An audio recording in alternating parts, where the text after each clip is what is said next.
چلیے آگے چلتے ہیں. تکبیر پڑھیے. اللہ اکبر اللہ اکبر لا الہ الا اللہ واللہ اکبر وللہ الحمد. سورۃ العادیات، اس کے مکی مدنی ہونے میں اختلاف ہے. ایک رکوع ہے، 11 آیات ہیں، 40 کلمات ہیں اور 163 حروف ہیں. بسم اللہ الرحمن الرحیم. والعادیات ضبحا، قسم ہے سرپٹ دوڑنے والیوں کی. ضبحا، ہانپتے ہوئے. عادیات، عادیتن کی جمع ہے، اور عادیتن کا لفظ عین دال واو سے ہے. عدون کہتے ہیں تیزی سے دوڑنے کو، اور عادن کہتے ہیں تیز دوڑنے والا، اور عادیہ تیز دوڑنے والی. اب کیا چیز ہے یہ تیز دوڑنے والی اور کن کی طرف اشارہ ہے؟ اس کے 2 معنی کیے گئے ہیں. نمبر 1 گھوڑے اور نمبر 2 اونٹ. اب آپ کے ذہن میں آ رہا ہوگا کہ گھوڑے تو مذکر ہوتے ہیں، تو پھر ان کے لیے مؤنث کا لفظ یہاں کیوں آیا؟ اور اسی طرح اونٹ بھی، تو ان کے لیے عادیات کیوں آیا؟ تانیث کیوں ہے اس میں؟ یہی سوال آپ کے ذہن میں پیدا ہوا تھا جب فرشتوں کی بات آئی تھی والنازعات غرقن، کہ کیا فرشتے لڑکیاں ہیں کہ ان کو نازعات کہا گیا ہے. اور اسی طرح والصافات صفن کی بات میں بھی فرشتوں کے بارے میں مؤنث کا صیغہ استعمال ہوا تھا. اسی طرح ایک اور مقام پر والصافنات الجیاد گھوڑوں کی صفت بیان ہوئی ہے. یہ سب مؤنث کیوں ہے؟ تو بات یہ ہے کہ یہاں پر موصوف محذوف ہے. یہ صفات ہیں. موصوف کون ہے؟ موصوف گھوڑے ہیں. اور غیر عاقل کی جمع کیا ہوتی ہے؟ پڑھا تھا نا آپ نے یا نہیں پڑھا؟ کیا ہوتا ہے؟ مؤنث ہوتی ہے، اور جمع ہو اگر موصوف تو پھر صفت بھی کیا ہوگی؟ گھوڑے غیر عاقل ہے نا، ابل بھی غیر عاقل ہے. تو غیر عاقل جب جمع ہوتا ہے، غیر عاقل جب جمع ہوتا ہے تو پھر اس کی صفت کیا آتی ہے؟ مؤنث آتی ہے. تو یہاں موصوف کا تو ذکر ہی نہیں. اچھا، اردو میں لفظ موصوف استعمال ہوتا ہے نا، کیسے ہوتا ہے موصوف؟ بعض اوقات ہم کسی کا نام نہیں لیتے تو اس کو موصوف کہہ کے پکار دیتے ہیں، یعنی جس کا ذکر ہو رہا ہے، جس کا وصف بیان ہو رہا ہے. تو یہاں موصوف گھوڑے ہیں، گھوڑوں کا وصف بیان ہو رہا ہے، اور گھوڑے کی جمع ہے یہ عادیات، جمع کے طور پر صفت آئی ہے. اور عادی ہوتا ہے تیز دوڑنے والا، سرپٹ دوڑنے والا. اور اس کے بعد کیا لگایا گیا؟ ضبحا. ضبح کہتے ہیں ہانپنے کو. ضبح الفرس ہوتا ہے گھوڑے کا سرپٹ دوڑتے وقت اپنے جوف سے آواز نکالنا. کبھی گھوڑوں کے نتنوں کو پھولتا ہوا دیکھا ہے دوڑتے ہوئے؟ اور اس میں وہ تیز سانس کی آواز جو ہوتی ہے وہ ضبح ہوتی. بعض اوقات گھوڑے ہنہنا رہے ہوتے ہیں، اس کے لیے سواد ہے لام کا لفظ استعمال ہوتا ہے، سہل، اس کو سہیل کہتے ہیں، سین سے نہیں سواد سے، گھوڑے کا ہنہنانا. تو سرپٹ دوڑنے والے گھوڑے جو پھنکارے مارتے ہیں، پھنکارے مارتے ہوئے دوڑتے ہیں، ہنہناتے ہوئے نہیں، کیا کرتے ہوئے؟ ہانپتے ہوئے. ان کی قسم ہے. اور بعض نے کہا یہاں مراد اونٹ ہے، دوڑتے ہوئے اونٹ جو ہانپ رہے ہوتے ہیں. لیکن بات یہ ہے کہ یہاں مراد گھوڑے ہی ہیں، کیونکہ گھوڑا ہی ہانپتا ہے، اونٹ ہانپتا نہیں ہے. جانوروں میں صرف 2 جانور ہیں جو ہانپتے ہیں، ایک گھوڑا اور دوسرا کتا.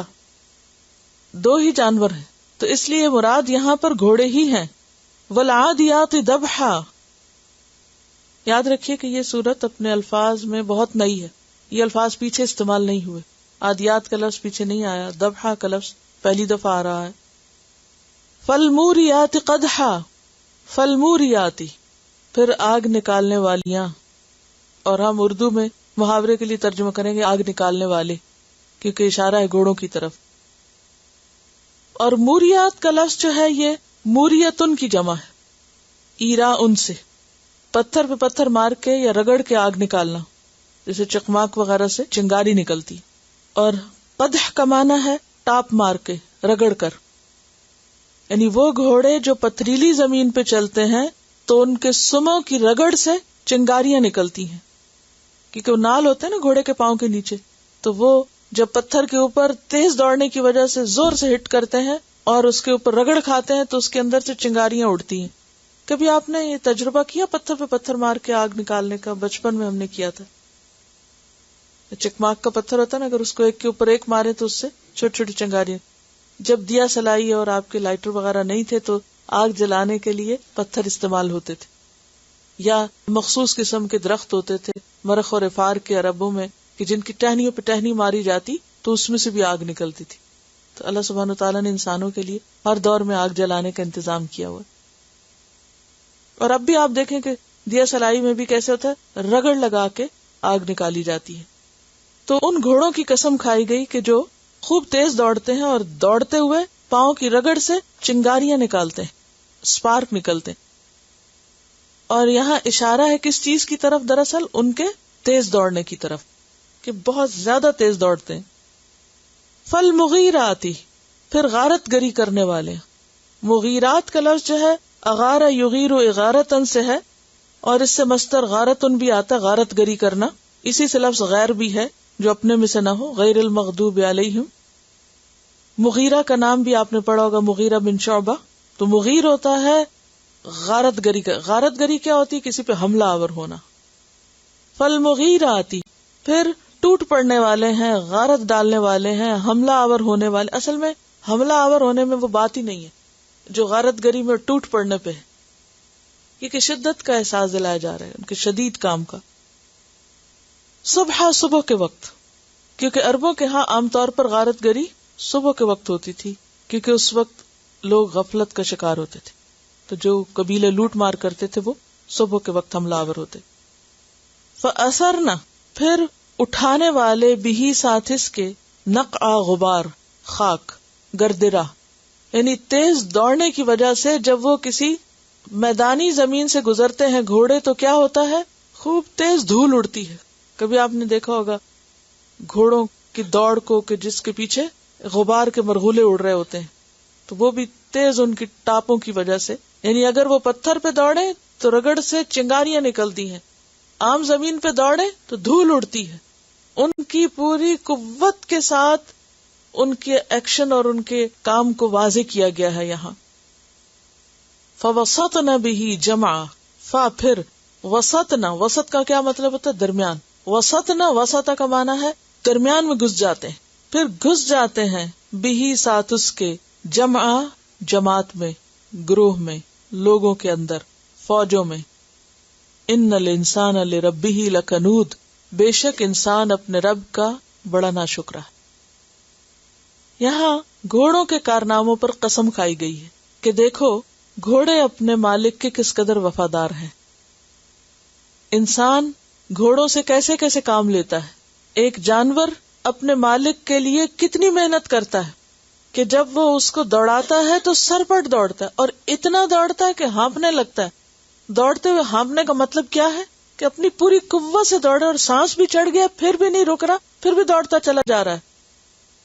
والعادیات ضبحا، ہانپ ہانپ کے دوڑ رہے ہیں، اور پھر اتنی تیزی سے دوڑ رہے ہیں کہ زمین سے چنگاریاں اٹھ رہی ہیں، اور اس کے باوجود نہیں رکتے، پھر بھی دوڑتے جاتے ہیں اور اپنا مقصد پورا کرتے ہیں، اور جا کے غارت گری ڈالتے ہیں اور اپنی جان کو خطرے میں ڈال دیتے ہیں. اور صبح کے وقت یعنی رات کو سوئے نہیں رہتے، بلکہ رات بھر تیاری کر کے جاگ کر صبح سویرے جا کے اپنا کام کرتے ہیں. فَأَثَرْنَ بِهِ نَقْعًا، اور پھر فوجوں میں اس طرح گھس جاتے ہیں کہ وہ خوب غبار اڑتا ہے، اور وہ اپنا کام پوری دل جمعی کے ساتھ کرتے ہیں، اپنے مالک کے لیے انتھک محنت کرتے ہیں. لیکن انسان اپنے مالک کے ساتھ کیا رویہ کرتا ہے؟ یہ مقسم علیہ جس پر قسم کھائی گئی، یعنی انسان، یا جواب قسم جسے کہنا چاہیے کہ دیکھو انسان کا حال. انسان اپنے مالک کا ناشکرا ہے. کنود کا معنی نافرمان، ناشکرا، بخیل، نمک حرام، جو مشکلات کا ہر دم ذکر کرے مگر نعمتوں کا نام بھی نہ لے. گھوڑے کو دیکھو اور انسان کو دیکھو، اشرف المخلوقات کیا کرتا ہے، اور اس کے لیے جس کو اللہ نے مسخر کیا وہ کتنا کام کرتا ہے. اور جنہوں نے اس کا معنی اونٹ لیا تو انہوں نے کہا کہ یہاں وہ اونٹ مراد ہیں کہ جو حاجیوں کو لے کر دوڑتے چلے جاتے ہیں، اور پھر وہاں گروہ کے گروہ لوگ ہوتے ہیں تو ان میں جا کے گھس جاتے ہیں، یعنی منا عرفات وغیرہ میں. لیکن انسان اپنے رب کا ناشکرا ہے. اور جنہوں نے گھوڑوں کا معنی لیا تو انہوں نے کہا کہ اس سے مراد غازیوں کے گھوڑے ہیں کہ جو اللہ کی خاطر اللہ کے دین کی سربلندی کے لیے نکلتے ہیں اور دن بھر کام کرتے ہیں اور رات کو بھی کام کرنا پڑے تو نہیں کتراتے، اور پھر صبح سویرے غارت گری کرتے ہیں اور بے خوف و خطر فوجوں میں گھس جاتے ہیں. لیکن عام انسان کا حال یہ ہے کہ وہ اپنے رب کا ناشکرا ہے. تو گویا یہاں عام انسان اور ایک غازی کا کمپیرزن کیا گیا ہے. جب تک انسان اپنے رب کی خاطر اپنی ساری صلاحیتوں کو نہ لگا دے اور اپنی جان کو خطرے میں نہ ڈال دے، اس وقت تک شکر ادا نہیں ہو سکتا. اور اگر انسان ایسا نہیں کرتا تو وہ کیا ہے؟ دراصل ناشکرا ہے. اس نے وہ نہیں کیا جو اس کو کرنا چاہیے. ففروا الی اللہ، حکم تو ہمارے لیے ہے کہ ففروا الی اللہ، اللہ کی طرف دوڑے. اور کتنا دوڑے؟ جب تک ہانپنے لگے، اور ہانپ کے بھی بیٹھنا نہیں بلکہ پھر بھی دوڑتے جانا ہے اور پوری قوت لگانی، کیونکہ موریات قدحہ قوت کے اظہار کا نام ہے، یعنی اپنی اٹ موسٹ ایفرٹ اور پوری قوت کے ساتھ. اور پھر صبح کا لفظ یعنی ایک تو ارلی مارننگ کے کام کی طرف اشارہ ہے کہ صبح سونے میں وقت نہیں گزارنا، اور دوسرے یہ کہ اللہ کی خاطر رات جاگنی پڑے تو رات بھی جاگنا. اور پھر عام طور پر آپ دیکھیے کہ گرد و غبار جو ہوتا ہے وہ اس سے انسان کتنا بھاگتا ہے. یعنی گرد و غبار ایسے حالات ہیں یا ایسا ماحول ہے کہ جس میں انسان کو بہت کوفت ہوتی، لیکن وہ ہر طرح کے ماحول میں سروائیو کرتا ہے. اور پھر کسی گروہ کے اندر گھس جانا بے خوف و خطر، یہ اسی وقت ہوتا ہے جب انسان جان ہتھیلی پہ رکھے، یعنی جان کا بھی رسک لے کر آگے بڑھنا. اور جب تک انسان یہ نہ کرے تو کیا ہے؟ وہ ناشکرا. ہم سب اپنے آپ کو شکر گزاروں میں شامل کرتے ہیں کہ ہم نے اللہ کی نعمتوں پر ہم بہت شکر کرتے ہیں، لیکن کام کتنا کرتے ہیں؟ عملی شکر کتنا کرتے ہیں؟ یعنی اگر اس کو اپنے اصل معنی میں لیں تو آپ دیکھیے کہ نبی صلی اللہ علیہ وسلم اور صحابہ کی زندگی کس میں گزری تھی. چند سالوں کے اندر کتنے غزوات ہوئے تھے. ایک ختم نہیں ہوتا تھا ایک شروع ہو جاتا تھا، ایک ختم نہیں ہوتا تھا ایک شروع ہو جاتا. حتیٰ کہ جنگ احد کے دن جب شکست ہوئی مسلمانوں کو اور وہ زخموں سے چور تھے، غموں سے چور تھے، اتنے شہید ہو گئے، اتنے زخمی ہو گئے، اور پھر پتہ چلا کہ دشمن کی فوج پھر لوٹ رہی، پھر بلایا گیا تو اسی حال میں اٹھ کے کھڑے ہو گئے. اور پھر یہ صرف نبی صلی اللہ علیہ وسلم کی موجودگی میں نہیں کہ جب تک آپ موجود تھے تو ان کے جذبے یہ تھے، بعد میں بھی ایسی ایسی مثالیں ملتی ہیں کہ ایک جنگ میں جو شاید مسلمہ کذاب کے خلاف جو جنگ لڑی جا رہی تھی، تو اس میں ایک انصاری تھے تو ان کو بہت شدید قسم کی چوٹ آئی اور کھڑے نہیں ہو سکتے تھے اور بہت ہی کمزور ہو گئے، اور ایک ان کی سائیڈ جو تھی وہ پوری طرح کام نہیں کر رہی تھی. تو جب انہیں خیمے میں لا کے لٹا دیا گیا کہ ان کی مرہم پٹی ہو اور ان کا علاج ہو، تو اتنے میں ان کا جو کمانڈر تھا اس نے پکارا یا للانصار، اے انصار. تو وہ لڑکھڑاتے ہوئے اٹھ کھڑے ہوئے. انہیں اتنا سمجھایا گیا کہ آپ کا حال کیا اور آپ کیوں کھڑے ہو رہے ہیں؟ انہوں نے کہا کہ نہیں، جب مجھے پکار دیا گیا ہے تو کیا میں انصار میں سے نہیں ہوں؟ انہوں نے کہا نہیں، آپ بیمار، اللہ نے آپ کو معذور کیا. انہوں نے کہا نہیں، میری ضرورت ہے اور مجھے جانا ہے. اور وہ اس حال میں اٹھ کے چل پڑتے ہیں. ہمارا تو ذرا سر درد ہو جائے، کچھ ہو جائے تو ہم کہتے ہیں اب بہت اچھی ایکسکیوز، اپنی جان کا بھی خیال کرنا چاہیے، اپنا بھی کچھ حق ہے. اب دیکھیے کہ ہم لوگ کیا کرتے ہیں، کمپیوٹر کے آگے بیٹھے ہوئے ٹائپ کر رہے ہیں. یہ کیا ہے؟ یہ کوئی کام ہے؟ یہ کوئی کام نہیں ہے. یہ کلاس میں بیٹھے ہوئے بولتے رہتے ہیں یا سنتے رہتے ہیں، یہ کیا کام ہے؟ یہ بھی کوئی خاص کام نہیں ہے. ٹھیک ہے، یہ بھی ایک محنت ہے، لیکن آپ دیکھیے کہ ان صحابہ نے کس طرح جسمانی تکلیفیں اٹھائیں، جسمانی زخم. ان کو پتا تھا ہم جنگ میں جا رہے ہیں اور ہمارے ہاتھ کٹیں گے، ہمیں تیر لگیں گے، ہمارا خون نکلے گا، ہماری جان بھی جا سکتی ہے. اس کے باوجود وہ کس طرح، کس جذبے کے ساتھ جاتے تھے. اگر ہمیں کو بتائے چلو فلاں جگہ جہاں تمہاری جان جا سکتی ہے، سچ بتائیں ہمیں سے کتنے لوگ اٹھیں گے اور کتنے چلیں گے؟ ہم 100 دفعہ سوچیں گے اچھا جان جائے گی، جان چلی جائے گی، توبہ توبہ. ہم تو وہ راہ نہ لیں جہاں جان جانے کی بات ہو. ہماری قربانیاں کچھ بھی نہیں ہیں. ہم کچھ نہ کر کے بڑے مطمئن بیٹھے ہوئے کہ ہم نے بہت کچھ کر لیا. اور پھر یہ بھی ہے کہ زندگی کا ایک موقع ایسا ہوتا ہے کہ جب آپ جوان ہوتے ہیں اور آپ کو جسم آپ کا ساتھ دیتا ہے اور آپ بہت کچھ برداشت کر جاتے ہیں، لیکن جو آپ کا وقت گزرتا جاتا ہے اور آپ کی صحت اور آپ کی بہت ساری چیزیں کمزور پڑنے لگتی ہیں، آپ کی نظر، آپ کے سننے کی صلاحیت، آپ کے بولنے کی، آپ کے چلنے کی، تو اس سے پہلے کہ وہ وقت آئے، جو بھی اللہ نے طاقت کا وقت دیا ہے اس کا خاص طور پر صحیح استعمال ہونا ضروری ہے. کیوں کہتے ہیں نا کہ جوانی کے بارے میں الگ سوال ہوگا، یعنی قیامت کے دن انسان سے جو پوچھا جائے گا اس میں جوانی کا سوال الگ ہوگا کہ تم نے جوانی میں کیا کیا، کیونکہ بہت انرجیز ہوتی ہے نا، انسان کام کر کر کے بھی نہیں تھکتا. اور ویسے بھی ایک ایک دن کو غنیمت سمجھنا چاہیے، کوئی معلوم نہیں کہ کل کیا ہو. اور یہاں پر آپ دیکھیں کہ والعادیات، اور میں جب اس کو ہمیشہ پڑھتی ہوں تو میں کہتی ہوں مؤنث کا صیغہ ہے، اسے میرے لیے تو بہت ہی سبق ہے. والعادیات ضبحا فالموریات قدحا. دوبارہ ان آیات کی تلاوت سنیے. کیا ہے کہ انسان کنود کیوں ہے، آگے اس کا سبب بتایا جائے گا. پھر فرمایا وَإِنَّهُ عَلَى ذَلِكَ لَشَهِيدٌ، اور بے شک وہ البتہ اس پہ گواہ ہے، دیکھنے والا ہے. وہ کون؟ ایک تو یہی کہا گیا کہ یہ انسان جو ناشکرا ہے، وہ خود دیکھ رہا ہے کہ وہ کیا کیا ناشکریاں کرتا ہے، کہاں کہاں اللہ کا حق مارتا ہے، کہاں اپنی کوششوں میں کمی کرتا ہے. وَإِنَّهُ عَلَى ذَلِكَ لَشَهِيدٌ، اور دوسرا معنی کیا گیا ہے کہ اللہ سبحانہ وتعالی بندے کی کوششوں کو دیکھ رہا ہے کہ کون دوڑنے والا ہے اس کے راستے میں اور کون ناشکری کرنے والا ہے، کون شکر گزار ہے اور کون ناشکرا ہے. وَإِنَّهُ لِحُبِّ الْخَيْرِ لَشَدِيدٌ، اور بے شک وہ یعنی انسان لحب الخیر، مال کی محبت میں، لشدید البتہ بہت سخت ہے. یہ جو مال کی محبت ہے اور دنیا کی محبت ہے، یہ اتنی کوٹ کوٹ کے انسان کے اندر بھری ہوئی ہے کہ اس کی وجہ سے وہ اللہ کا حق ادا کرنے سے قاصر رہتا ہے. اس وجہ سے وہ اللہ کے دین کے لیے نہیں نکلتا، اس وجہ سے اس کی دین کی خاطر کی جانے والی بھاگ دوڑ کمزور پڑ جاتی ہے، کیونکہ دنیا اس کے سامنے ہے. دنیا کے لیے محنت کرتے وقت وہ نہیں ڈرتا، نہیں گھبراتا. آپ دیکھیے کہ آج کے دور میں گھوڑے نہ صحیح تو فراٹے بھرتی گاڑیاں جو ہیں وہ کیا ہیں، وہ بھی تو گھوڑوں کی طرح ہی ہے نا، وہ بھی اسی طرح ہی دوڑ رہی ہیں سڑکوں پر. لیکن کس چیز کے لیے دوڑ رہی ہیں؟ لوگ ایک ایک گھنٹے کی ڈرائیو پر، دو گھنٹے کی ڈرائیو پر اپنی جاب کے لیے، کام کے لیے بخوشی چلے جاتے اور شکر کرتے ہیں کہ ان کو کوئی کام ملا. اچھی جاب ملے تو ایک سے دوسری جگہ چاہے ڈبل سفر کرنا پڑے کرتے ہیں نا، گھر چھوڑ کے کہیں اور جانا پڑے چلے جاتے ہیں، کوئی مائنڈ نہیں کرتا، بیوی بچے سب کو چھوڑ کے چلے جاتے ہیں. لیکن دین کی خاطر کتنے لوگ ایسی قربانیاں کر رہے ہیں کہ جو سب کو چھوڑ کے نکل جائیں.